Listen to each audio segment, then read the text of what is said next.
Hello and welcome to the Taxcast from the Tax Justice Network. I'm Naomi Fowler. Wherever you're listening from, it's likely you're in lockdown like me and hoping for the best in this coronavirus pandemic. It's got profound consequences for us all, and I can't cover all angles in this podcast, but one thing's for sure. From the ashes of this disaster, we must build a better economic and socially just system that works for all of us. And tax justice is key, always has been. When it comes to our basic needs to be safe and fulfilled, we must make central to all recovery some of the ideals that we've lost, or that were never there as they should have been. So, coming up later. It's about reclaiming the collective ideal and the idea that if we all get together and pool our resources and share risks, we will do a lot better. And it's about putting people in control of how services are designed to help each other, to look after each other. I talked to Anna Coote of the New Economics Foundation about universal basic services. Here's a quick roundup first of the Taxcast news headlines for this month. We've seen that economically powerful governments with strong currencies can finance whatever they want to at the drop of a hat through borrowing money and creating money. But they're still choosing not to implement wealth taxes, force multinational corporations to pay a minimum of 25% on profits, have land value taxes, or force accounting transparency to stop tax haven monkey business in its tracks. It's always been a political choice to follow only one basic policy: maximise profits for a small group of private interests. But there is some movement on tax justice from nations who are painfully aware now that the world needs to shut the door on corporate tax cheating. Countries like Denmark and Poland are saying companies registered in tax havens won't be eligible to apply for a bailout. It sounds good, but they're using the EU's tax haven blacklist when assessing corporate bailout eligibility, and that list is a joke. There is, though, a non-politicised, objectively verifiable list that they could use, and that's the Tax Justice Network's Corporate Tax Haven Index. In Argentina, the government's measures there are a bit stronger, saying that companies over a certain size based in low or no tax jurisdictions or non-cooperative jurisdictions can't get help from the state. The issue here as well is that most big companies aren't necessarily headquartered in tax havens, but have a lot of subsidiaries so they can work through them that way. So that needs to be addressed. Remember, as well as corporate tax revenue losses because of tax cheating, there's an estimated $8 to $35 trillion sitting offshore that must now be tapped into. The United Nations appealing to wealthier nations just for a $2 billion fund to tackle coronavirus in the world's poorest countries. They haven't raised that money so far. And while the situation's bad enough for richer nations, when it comes to borrowing or creating money, other countries aren't in the same boat. Many don't have strong currencies and they're heavily indebted to the IMF, to G20 countries and to private lenders. G20 governments have committed to suspend $12 billion worth of debt payments for 77 countries in the global south until the end of the year. What'll happen after that? We don't know. Poor nations owe an additional $12.4 billion to institutions like the IMF and the World Bank just this year, and $10.1 billion to private lenders like banks and hedge funds, also just for this year. Many of these debts were already unsustainable. Surely the party's over for all of those lenders. Here's finance journalist and presenter of our French monthly podcast, Impôts et Justice Sociale, Idriss Lange, in Cameroon. There's a big trick with this debt service suspension initiative by the G20 countries. The G20 are not really fair about that, because when you look at the whole debt of those 77 countries, the African debt and the 77 poorest country debt is only $750 billion, which means that it's 1% of 2018 GDP of the G20 country. So they can just cancel all the debt. I mean, it's nothing. It is the bottom initiative that they have made to support the COVID consequences in those countries. I think they should forgive all the debt and not talk about it anymore. Nations that can are now implementing all sorts of economic interventionist policies, investing vast amounts into what they hope will rescue their economies. They're bailing out companies often with no conditions, which is incredibly stupid. We'll discuss that more in a few moments. And one of the most controversial economic stimulus injections is in the United States, with at least a $2 trillion worth package, some of which is to be used for bailing out an enormous number of companies. Some's going to smaller businesses, but Congresswoman Alexandria Ocasio-Cortez doesn't think much of it.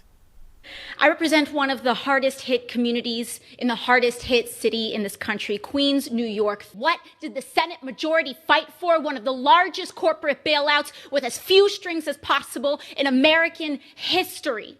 Shameful to allow this greed and billions of dollars, which will be leveraged into trillions of dollars, to contribute to the largest income inequality gap in our future. Congresswoman Alexandria Ocasio-Cortez. Helicopter money for the very wealthy is never a problem.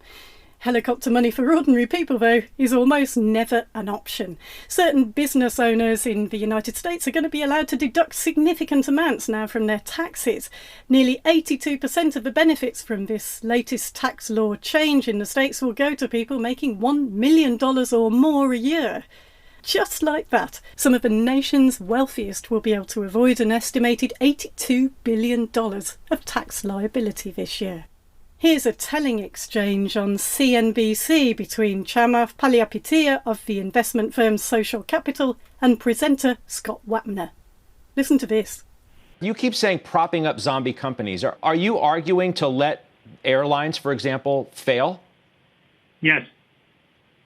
Why? I mean, how does that make sense in the broader scheme of the economy? Because this is a lie that's been purported by Wall Street.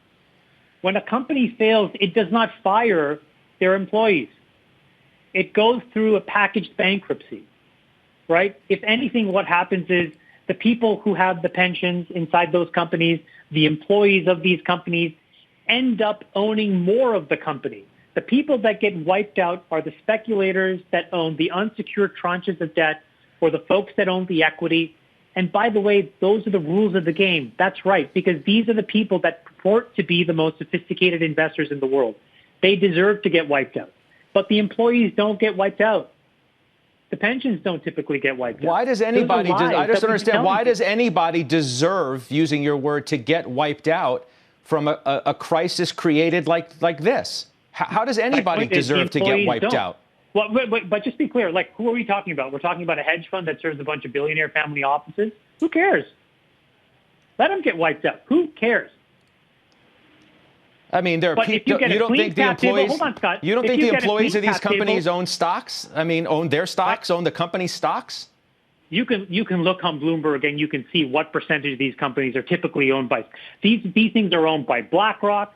These things are owned by these huge, amorphous organizations. Ultimately, downstream, and the employee owns a few $100s or a few $1,000 of shares. Well, I just don't understand. So this is like a natural disaster. And why does anybody deserve to get wiped out? Wouldn't that be immoral in and of itself? No, because what's happening right now is what I'll tell you is on Main Street today, people are getting wiped out. And right now, rich CEOs are not. Boards that had horrible governance are not. Hedge funds are not. People are. 6 million people just this week alone basically saying, holy mackerel, I don't know how I'm going to make my own expenses for the next few weeks, days, months. So it's happening today to individual Americans. And what we've done is disproportionately prop up and protect, poor performing CEOs, companies, and boards. And you have to wash these people out. Chamath Palihapitiya, for all the talk about protecting shareholders, in the United States, over 80% of all stocks are owned by the wealthiest 10% of households. Let's have a look at the European Union. What's it doing to help those member states who've been hit the hardest by the coronavirus? Well, solidarity and collaboration in many things in these coronavirus times have sometimes been absent, I'm sorry to say. As I'm recording today, Spain is making probably its last attempt to convince its EU partners of the folly of offering countries like Spain and Italy hit the hardest with loans, which would be unpayable. They've offered around $30 billion in aid so far, but that barely tickles the problem. Spain's now proposing a recovery fund of around 1.5 trillion euros financed through what they call perpetual EU debt. So that would be allocated via grants, not debt, among those countries hit the hardest. It's really not in the interests of the EU to just watch Spain and Italy sink. There are plenty of signs as well that the generally pro-European Union Italians and Spanish are feeling abandoned. And if this proposal is rejected, I suspect we may look back on this as one of the decisive moments when the EU bloc began to collapse. One of the countries blocking more sensible EU coronavirus recovery plans is the Netherlands. Now, the Netherlands, the Tax Justice Network calculates, has cost European Union countries $10 billion in lost corporate tax a year because of its tax havenry. And guess which EU countries lose the most in corporate tax to the Netherlands? Italy and Spain. Spain's also proposing the European Union harmonises its tax policies across the bloc to end tax havenry by member states. Very interesting. So we'll see what's going to happen there. And finally, an unexpected positive fallout from the coronavirus crisis. The Australian government has decided to force Facebook and Google to share advertising revenues with news companies. They were going to make it voluntary before the crisis, but as we know, voluntary codes are a complete waste of time with these guys. Now it's going to be obligatory. It's an important precedent here, and it's a real challenge to the abuse of power by big tech monopolies. So let's watch out and see what happens. Legal action, I would imagine. There you are, there's your coronavirus monthly tax justice news roundup. I'm going to talk to John Christensen now of the Tax Justice Network for his take on this month. Okay, John, this COVID-19 coronavirus crisis comes on top of the global economy that was already struggling and hadn't recovered from the global financial crisis in 2008. There are some huge companies now asking for bailouts, including many who've been cheating on their taxes for decades. And not just that, this crisis really puts in focus what's good value for money and what isn't in terms of who the state should and shouldn't rescue, right? I mean, it highlights how much shareholder capitalism is costing us. And the greater benefits we would have for our economies are so clear if we were to use more cooperative models, non-profit models, social enterprises, which put their profits back into the business and their staff help make the long-term decisions that would go beyond the CEO's focus on minimising taxes, maximising their bonuses, raiding pension pots, investing little to nothing in actual production and innovation. And lots of big companies have loaded themselves up with debt as a tax dodging strategy, so they've got no contingency funds for emergencies. So yes, they're paying their staff wages that are so low, and these are the people we're now recognising as the backbone of the real economy, and they're struggling to pay their rent and buy enough food to eat. Carers of elderly people having to go to food banks because all that extra money is going to shareholders. Many of these same companies are asking for bailouts while still paying out huge amounts to these shareholders.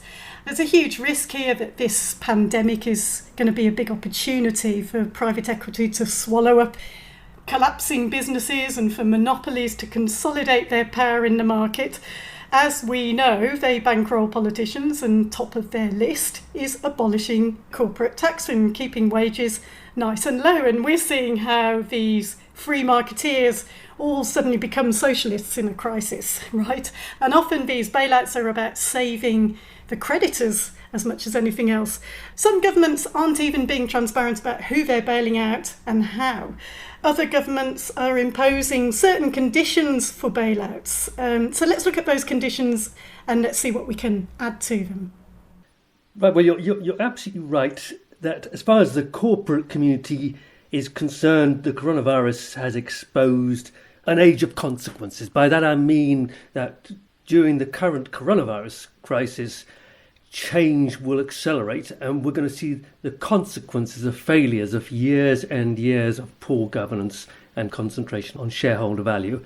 decades of bad decisions by the company directors and the big fund managers and other owners. We've seen a frenzy of share buybacks in the last 10 years with huge dividend payouts to investors, truly wild executive remuneration packages. And as you mentioned, tax avoidance and tax evasion on a colossal scale, and then the debt leveraging on an epic scale. And the end result of this bad governance of companies can be summed up in 3 points. The first point is that companies have been paying out to their shareholders and executives during the good time, and they just don't have enough capital on the balance sheets to tide them over during the downturns. The second point is that tax avoidance has deprived countries across the world of upwards of $500 billion every year. And this has forced states to adopt austerity programs and cut back on expenditures, for example, the kind of expenditures needed to sustain a pandemic response during a crisis. So we've seen this in the past month in Europe and North America, and we're going to see this on a truly tragic scale in sub-Saharan Africa in the coming months. And it's important that we recognise that corporate tax avoidance and tax competition pushed by the big corporates has deprived states of huge sums of revenue, and the consequences will be many, many unnecessary deaths. Now, the third point I'd like to make is that many of the worst offenders when it comes to tax cheating and debt leveraging and share buybacks and so on, and not to mention the constant lobbying for weaker regulation and lower taxes and subsidies, are in sectors which are dominated by monopoly businesses who literally gouge their suppliers and, in some cases, their customers. And they're also generally weak on transparency and good corporate governance. Since the great financial crisis, company directors really have not lived up to their promises to act more in the public interest. So I'm not saying that now is the moment to allow all these zombie companies to wither and die, but governments must be selective about which companies they choose to support, and they should remember that some of the companies going under at the moment were failing long before the COVID-19 pandemic started. So you're right to say that bailouts must be conditional. And from a tax justice perspective, we should stick to a principle that says no subvention without taxation. It kind of takes off on the old American War of Independence thing about no taxation without representation. We should push for no subvention without taxation. If companies haven't complied in paying taxes, they can't expect states to bail them out during a crisis. And in practice, this should boil down to 3 key tests. The first is if a company doesn't provide country-by-country reporting on its trading activities in all the jurisdictions where it operates, no bailout. Second, if a company has inserted one or more tax haven-based subsidiaries into its global structuring, no bailout. And let's be clear about that. We must insist that the list of tax havens is not based on the weak listings of the European Union, but is actually based on the Tax Justice Network's Corporate Tax Haven Index. To set the bar at a reasonable level, we must further insist that any jurisdiction which scored 60 or more on the 2019 Corporate Tax Haven Index should be treated as a tax haven. The third and final point I'd make in terms of conditions: any company which has hollowed out its balance sheet through excessive dividends and executive payouts, or has burdened the balance sheet through huge levels of debt, or have used their reserves to buy back shares rather than invest in new products and productive capacity, then again, no bailout. Just consider this one statistic to show how bad the situation. A quarter of the companies listed on Britain's FTSE 100 index paid out more than 100% of their new income during the decade from 2009 to 2018. That is the decade after the financial crisis. So they paid out more than 100% of their new income in dividends and so on, rather than reinvesting into the company and building up reserves. So what's happened is the owners have been gouging the companies for whatever they can take, leaving companies with no reserves to cover this crisis or come to any of the other crises that confront us. Right, and it would be nice to see as well some extras put in there, things like inclusion of 50% staff on the boards of these companies, a permanent public stake in ownership perhaps, no firings, a living wage. I'd probably add no bailouts whatsoever for airlines, rather counterproductive to the general interest. I mean, if you look at the airlines, US Airlines now asking for at least a $50 billion bailout, paid out almost that same amount to shareholders over a 5-year period. And 5 of the biggest airlines in the States spent 96% of their free cash flow on buying back their own shares over the last decade. And in the UK, the 100 biggest UK-based non-finance companies paid out more than £400 billion in dividends, and that's equivalent to about 68% of their net profits over the same period, and £61 billion in share buybacks from those same companies. We're going to look at shareholder capitalism in a Taxcast coming soon, but let's look at how bad this economic crisis is going to be. There's lots of talk about a bounce back in the media and by some politicians, a V-shaped recovery, but that's really deluded thinking, right? I mean, how bad is it really, in your view? Far too many commentators, I think, have failed to grasp that we're not facing one crisis in 2020, but we're facing multiple crises, some of which have been building up for decades. We've got the coronavirus crisis, but we've also got the climate crisis.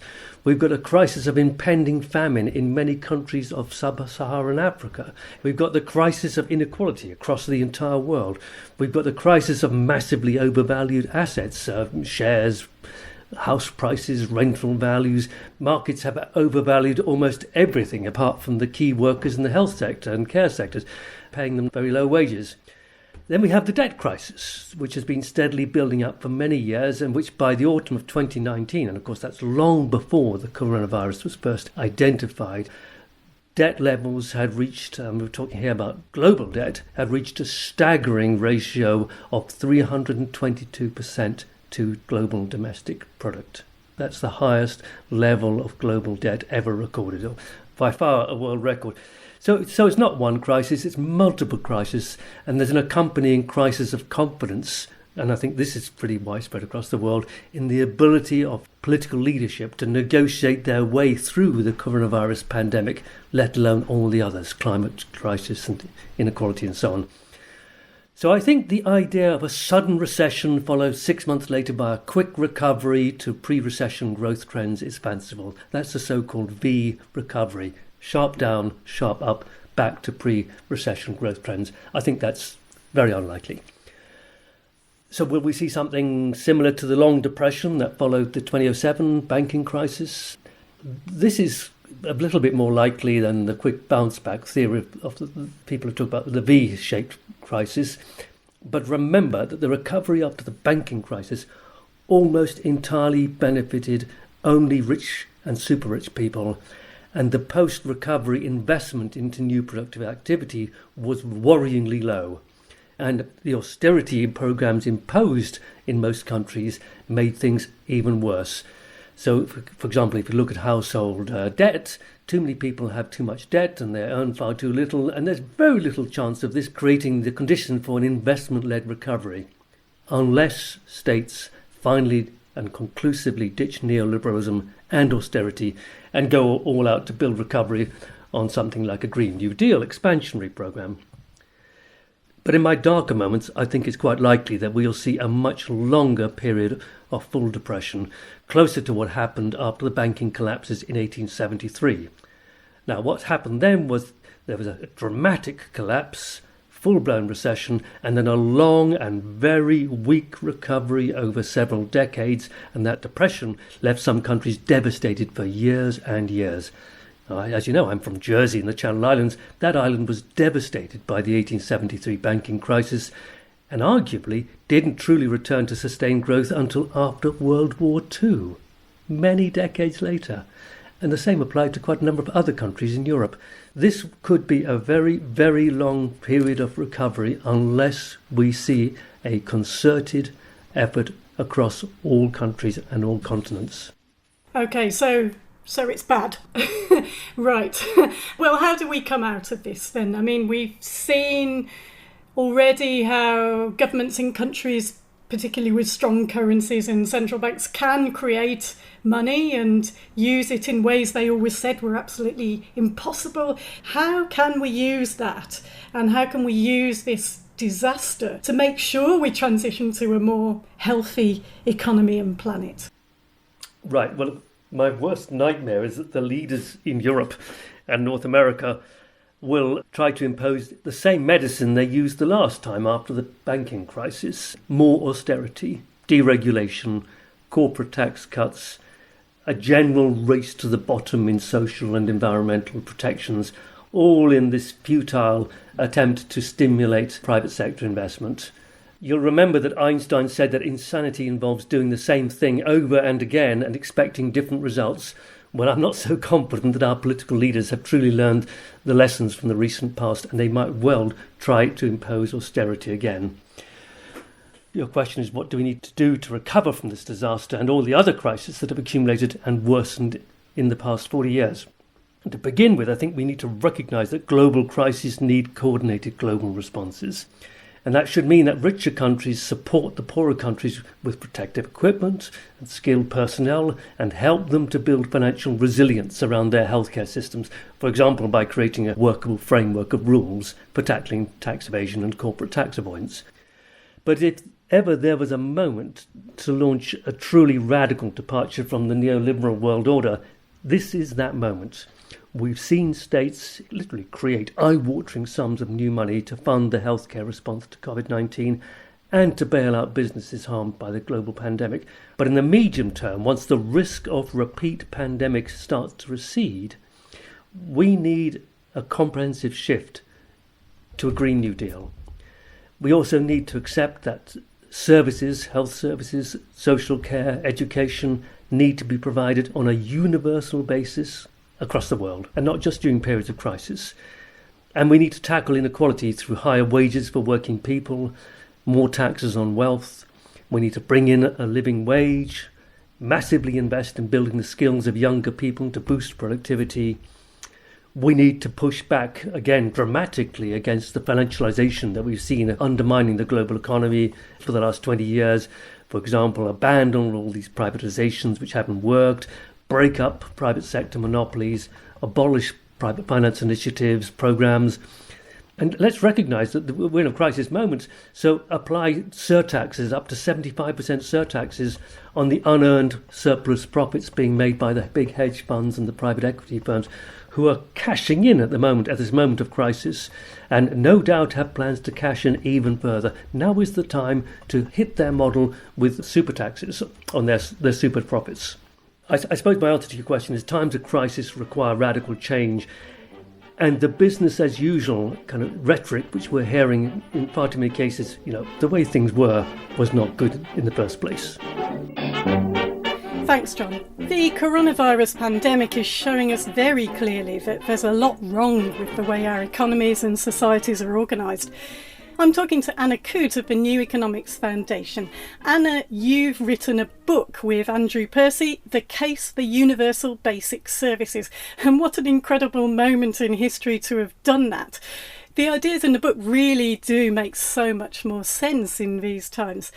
How would you define universal basic services? Let's start with that. I find it easiest to describe what universal basic services are about by putting the words in the reverse order. So we start with services, and these are collectively generated activities that serve the public interest. And then basic is about services being essential and sufficient rather than just minimal to enable people to meet their needs. And universal is about everyone being entitled to services that are sufficient to meet their needs, regardless of ability to pay. So that's what we mean. They're collectively generated services for everyone to enable people to have access to life's essentials. Okay, and some listeners, they live in countries already where they have access to healthcare and education free at the point of delivery. So how does the concept of universal basic services add to the mix for them? Well, in countries where there are already health services and free education, you would say, well, we can learn from this experience. There's a lot of good in them. There's some flaws that many of us are well aware of, but we can learn from and build on what we already have in terms of universal basic services. But we want to extend the range to meet other needs that aren't met universally at present. And these would include things like care, adult social care, childcare, housing, transport, and access to information or the internet. And those are ones that we've identified, but we wouldn't want to say we would end there. Those are just some where we think it's important to explore how we would deliver universal basic services to meet those needs. These are needs that everybody has, regardless of where they are in the world. But we're also challenging the dominant paradigm of political ideology, which is that people's needs can be met through the market. And we're saying, actually, no, it can't. It can sometimes be met partly by market transactions, but it's not something that can be left to the market to make sure that everyone has access to services that will meet their needs. So this is about challenging the way that we have learnt to think about how we get what we require to participate in society and to flourish. In the UK, we don't have a constitution, a written constitution, but many countries do. What do you think about protecting some of those rights which, you would want to expand further than some people actually think of when they think about these things? What do you think about protecting these rights constitutionally? It's interesting that in some countries they already have put things to this effect into written constitutions. We don't have one in the UK. But Finland and Hungary and other countries have got it's written down that people should have access to the means of meeting their essential needs, or words to that effect. Now, there's a huge difference, a sort of gap, if you like, between what's written into a constitution and what people actually get. But nevertheless, we regard it as a plus if you have a constitution that sets this out as something that is an aspiration or something that should be enforced by courts of law, even if it isn't already. So it's a step in the right direction, if you like. Yeah, universal basic services are often presented as expanding state provision of services to people, but you talk a lot about it's more about expanding the ideal of the collective activities, services provided through cooperative models, for example, non-profit models, community-owned structures, all these things which serve to democratise services, but also very much, it seems to me, excluding the profit motive from certain services, because we've found that they don't actually always act in the public interest.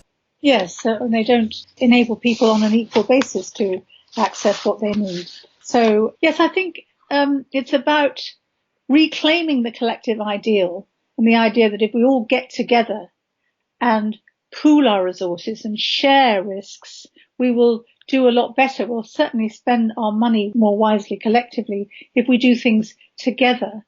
And there are many ways in which we can do things together, but the state is not necessarily the first main provider, but the state has a very important role in making sure that things happen and that people have equal access to services. We can embrace a range of different models for providing services. It doesn't have to be the state or the market. There are all these other the sort of social market, if you like, in the middle of that, where you've got things like cooperatives. There are other models as well. You've got social enterprises and various other bottom-up, community-based enterprises that can enable people to meet needs that they share.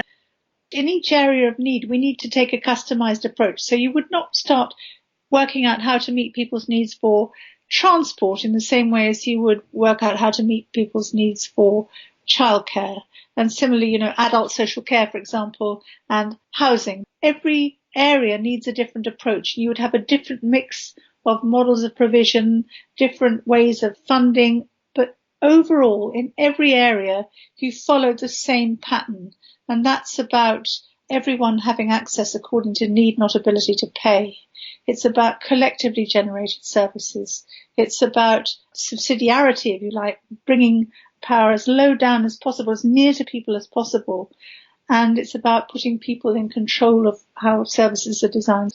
And there is a absolutely critical role for the state, which is a democratic state, and that is to ensure equal access, to raise and distribute funds through investing in these services, to set and enforce quality standards, and to then support and encourage a proliferation of different locally based models for provision and to coordinate services across the piece. So the state is not just a sort of top-down provider, it becomes a facilitator, an enabler, a broker, the means through which services are available to everybody on equal terms. Right, and we've seen how pooling collective resources is a lot more efficient with things like the health service and things like that. And, we're in these times of the coronavirus. Some unprecedented things are happening at the moment. Never before have it been so very clear that we need a big state or that the state is the ultimate protector, if you like. You've published this book just as this was becoming a huge phenomenon. What do you feel about what the coronavirus crisis has done for people's understanding to broaden now in that area? Well, for a start, it's shown us how much we depend on each other and how we do rely on the institutions of the public realm, if you like, government institutions, state institutions, to enable us to look after each other. We do need something that is going to oversee the process in various ways. I don't think that this points to a big state. I think it points to an effective state. Well, and let's call it an effective government that is able to coordinate the activities that we need to undertake to look after each other. And we could see, and there is a great deal of evidence about this, that the British healthcare system is much better than the American one. It's a lot cheaper and it's a lot more effective than the American system, which is largely, not exclusively, but largely market-based. I mean, I remember the 1990s and people say, oh, well, we've had public services and really, if you just introduce market rules and market mechanisms, they'll be so much more efficient and everything will work much better. And what we have learned since then, over the last, say, 30 years, is that the market doesn't work. It works for some people. It doesn't work for everyone. And the whole business of meeting our essential needs is a, question of market failure. Markets can't do this. So we need to have collective institutions. And I think if we think in terms of collective institutions and the public realm, rather than talking about a big state, that's where we want to be heading for. I want to ask you about costs of universal basic services. And I think the word costs is very, very inappropriate, actually, because really we should be talking about what's the investment here. And if we take the UK as an example, I believe that you've estimated the investment would be between 4 and 5% of GDP. So can you tell me a bit about that? Yes, well, that's right. I mean, it's very difficult to estimate exactly how much these things are going to cost. Yes, we are talking about an investment. So you're not just pouring money out, you're investing money expecting to get a social and an economic return, because if you keep people well and flourishing, they're not going to be using curative services. They're going to be at work and they're going to be paying their taxes and so on. So definitely, if you're investing in people's well-being, there is a return on that investment to society as a whole.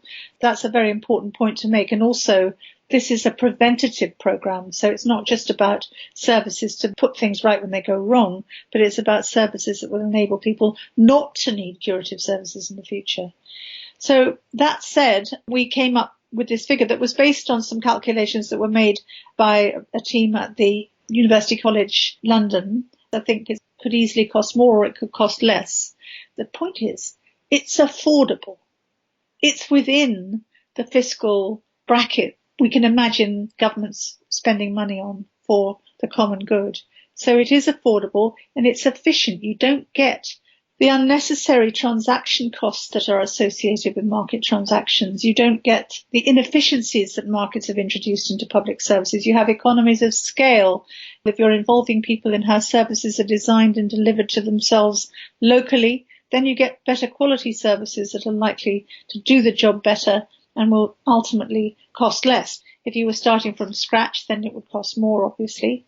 We can do this. And indeed, when you think about the way that government is pouring money into trying to keep the economy afloat now, governments can always afford to do things if the political will is there.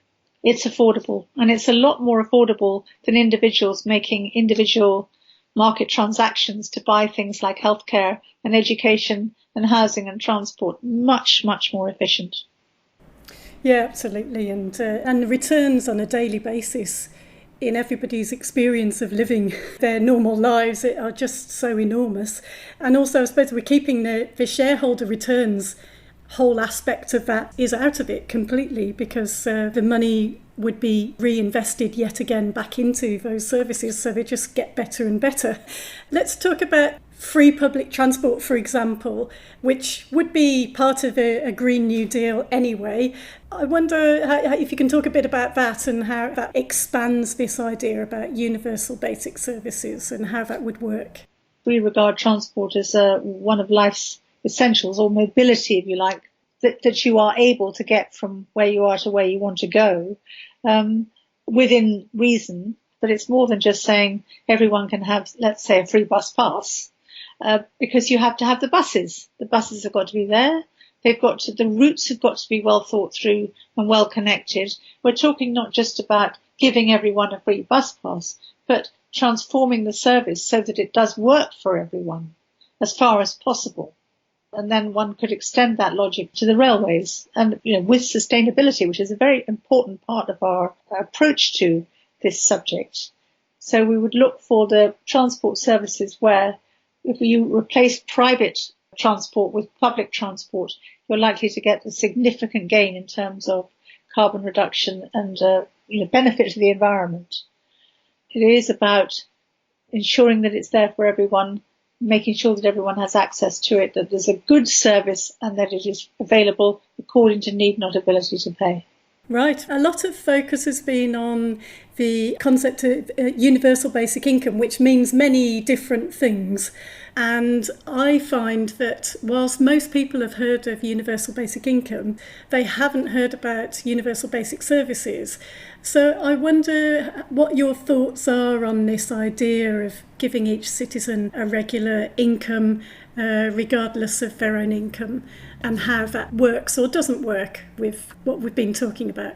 Well, what we say is an essential part of the package, if you like, of universal services is a form of the income support system so that everyone can be guaranteed that their income will not fall below an agreed basic level, so that everybody is guaranteed a minimum income, if you like. Now, that is very different from a universal basic income, because a universal basic income, according to its mainstream definition, is giving money to everyone. And if you give money to everyone, you're giving it to people who don't need it, and then you've got all sorts of political dangers, I think. The price tag that has been put on universal basic income is massively higher than the price tag that's put on universal basic services. And there's a ideological danger about universal basic income if it means giving everyone enough to live on, regardless of whether they have money already or not, is that it says that we can solve our problems through market transactions. Give people the money and they're free to spend it as they like in the marketplace. So you lose the opportunity, if you're spending all your money on universal basic income, which you would be because it's very, very expensive, you lose the opportunity to invest in collectively generated services that are far more efficient, cost effective than simply giving money to spend in the marketplace. People need enough money to be able to buy things for themselves, and that's part of meeting basic human need. But you don't solve that problem through universal basic income. You solve it by developing a minimum income guarantee, which is a far more affordable approach to this, much, much more affordable, and then by developing services. And the more and better services you have, the less income you need to lead your life well, to survive and to flourish. Services are a better, a wiser way of spending our shared resources. I've been talking to Anna Coote of the New Economics Foundation. Her book, co-written with Andrew Percy, The Case for Universal Basic Services, is published by Polity Press. It looks at all sorts of successful universal basic service models, from housing co-ops in Copenhagen, housing being another critically important aspect of this, universal childcare in Norway, free buses in Estonia, and adult social care in Germany. Fascinating stuff. You've been listening to the Taxcast from the Tax Justice Network. Thanks for joining us. Keep safe. We'll be back next month.